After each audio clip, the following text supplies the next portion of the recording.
Hi everyone, आज मैं आपको पढ़ाऊंगा mesh analysis with dependent source. हम उसका एक एग्जांपल करेंगे। मैंने आपको डिपेंडेंट सोर्स पिछली वीडियो में पढ़ाया था। अगर आपने वो वीडियो नहीं देखी तो आप वो जाके वीडियो देख सकते हैं। उसके अंदर मैंने आपको पूरा तरह से समझा दिया था कि डिपेंडेंट सोर्स कैसे एक सर्किट में काम आता है। तो वो वीडियो बहुत इंपॉर्टेंट है इस एग्जाम्पल को सॉल्व करने के लिए, तो आपको वो वीडियो जरूर देख लेनी चाहिए।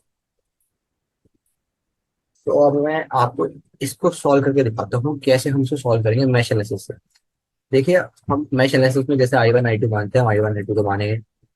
हम इक्वेशन लिखते हैं। चलो, यहाँ पे हम इक्वेशन कैसे लिखेंगे? 3 = 100 I1 माइ प्लस 200 I1 - I2। ये मैश एनालिसिस की इक्वेशन है, आपको लिखनी आनी चाहिए क्योंकि मैंने आपको ये पढ़ा दी है। ये आप सिंप्लीफाई कर लीजिए, कितना हो जाएगा? ये 300 I1 - 200 I2। ये मेरी इक्वेशन वन आ गई। अब लेट से, अब आपको इक्वेशन टू निकालनी है। तो आप वो टू कैसे निकालेंगे? अब टू में एक ही बोलते सोर्स है 5x, तो हम 5x लिखेंगे इक्वल टू ये 200 वाला रेजिस्टेंस और 300 वाला रेजिस्टेंस, तो हो जाएगा 200 I2 - I1 प्लस 300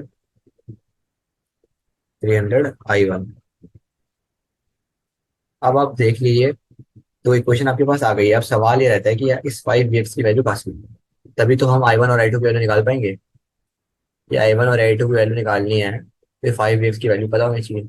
अब मैंने आपको बताया था कि डिपेंडेंट सोर्स जो होता है वो सर्किट के किसी एक्सटर्नल कंपोनेंट पे या सर्किट के किसी इंटरनल कंपोनेंट पे डिपेंड कर रहा होता है। तो हम उसकी वैल्यू उस इंटरनल कंपोनेंट से निकालेंगे। अगर हमें वीएक्स की वैल्यू पता चल जाएगी, क्योंकि हमें 5x की वैल्यू नहीं पता चलेगी, पता चल जाएगी ना ऑफकोर्स। तो हम पहले वीएक्स की वैल्यू पे फोकस करते हैं। वीएक्स की वैल्यू क्या है? अब आप देख सकते हैं जो वीएक्स है वो कुछ भी नहीं है, वो इस 200 ओम के रेजिस्टेंस के अक्रॉस का पोटेंशियल है। तो पोटेंशियल का फॉर्मूला I × R होता है। अब इसके अक्रॉस करंट कितना जा रहा है? इसके अक्रॉस जा रहा है करंट I1 - I2। अब I1 - I2 क्यों जा रहा है उसका बहुत अच्छा रीजन है कि I1 जो है वो, इसमें जो पोलैरिटी आपको गिवन है वो क्वेश्चन में ऑलरेडी गिवन रहेगी, वो प्लस से माइनस की तरफ है। I1 जो है वो प्लस से माइनस जा रहा है, लेकिन I2 जो है वो माइनस से प्लस जा रहा है। आपको उल्टा हो जा रहा है इसके अंदर। अगर आप इस सर्किट के रिस्पेक्ट में देख रहे हैं, अगर आप इस सर्किट के रिस्पेक्ट में देखेंगे ना, तो I1 जो है वो प्लस से माइनस ही जाता है। मैंने आपको वीडियो में मैश एनालिसिस के पहले ही वीडियो में पढ़ाया था कि आपको जब भी करंट मानना है तो आप ऐसे ही मानते हैं कि करंट जहां से घुस रहा है वो प्लस है और जहां से निकल रहा है वो माइनस है। आप इस सर्किट के रिस्पेक्ट में बात कर रहे हैं क्योंकि पोलैरिटी हमें ये गिवन है, तो हम इस वाली मैश के रिस्पेक्ट में बात कर रहे हैं कि I1 जो है वो जा रहा है माइनस से प्लस, और I2 जो जा रहा है वो है, I1 जो है, सॉरी गलत बोल दिया। I1 जो है आपका जा रहा है प्लस से माइनस, और I2 जो जा रहा है आपका माइनस से प्लस जा रहा है, वो हम इसके रिस्पेक्ट में बोल रहे हैं। लेकिन अगर इस सर्किट की इक्वेशन लिख रहे हैं ना, तो आप यहाँ पे I2 - I1 ही लिखेंगे। I2 जो है वो प्लस से माइनस ही जा रहा है। आई देखिए, इसमें कंफ्यूजन की बात नहीं है।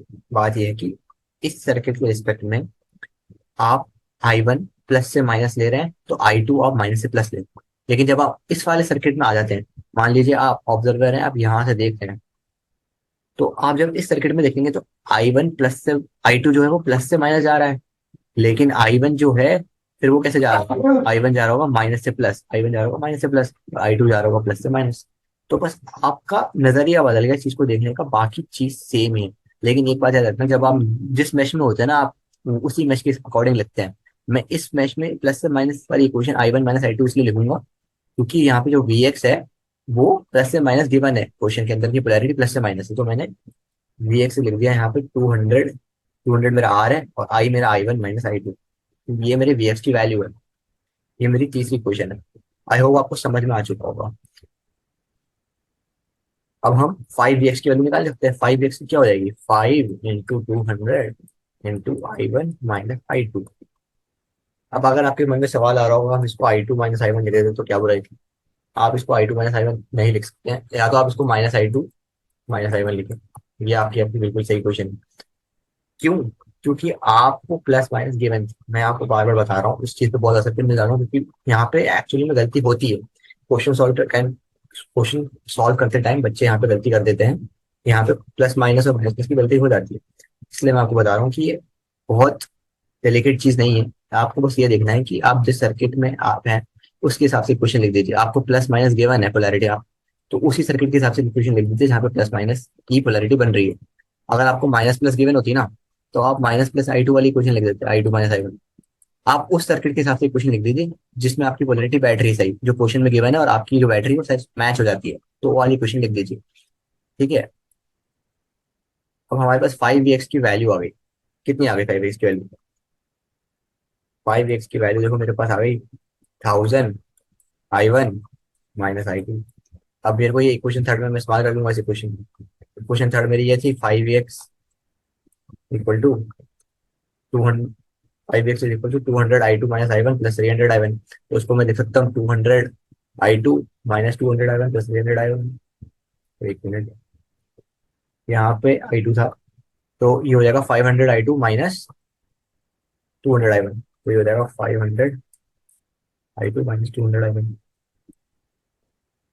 अभी आपका 5x है, 5x की वैल्यू को पता चल गई। 1000 i1 minus i2 equal to 500 i2 minus 200 i1। ठीक है। तो ये हो गया। अब आप इसको सॉल्व कर लीजिए, आई वन आई टू की टर्म्स में आपकी इक्वेशन बन जाएगी। आपकी आई वन आई टू की टर्म्स में इक्वेशन बन जाएगी। यहाँ पे 1000 i1 है, यहाँ पे 100, तो ये 1200 i1 तो ये बन गया। और ये माइनस 1500 i2 ये बन गया इक्वल टू 0। ये आपकी एक इक्वेशन आ गई। एक इक्वेशन आपको पता ही है, एक इक्वेशन आपकी ये रही, ये इक्वेशन आपकी। ठीक है। अब आपकी एक इक्वेशन ये है, एक इक्वेशन ये है, इससे आप i one i two solve कर सकते हैं। यहाँ पे मैं लिख देता हूँ दूसरी वाली equation, 300 i1 minus 200 i2 equal to 3। इसको आप कैलकुलेटर पे सॉल्व कर लीजिएगा या फिर इसको आप नॉर्मल अपने क्रेमर रूल से सॉल्व कर लीजिएगा। क्रेमर रूल मैंने आपको पहली मैच रूल की वीडियो में पढ़ा है, तो आपको वो आना चाहिए।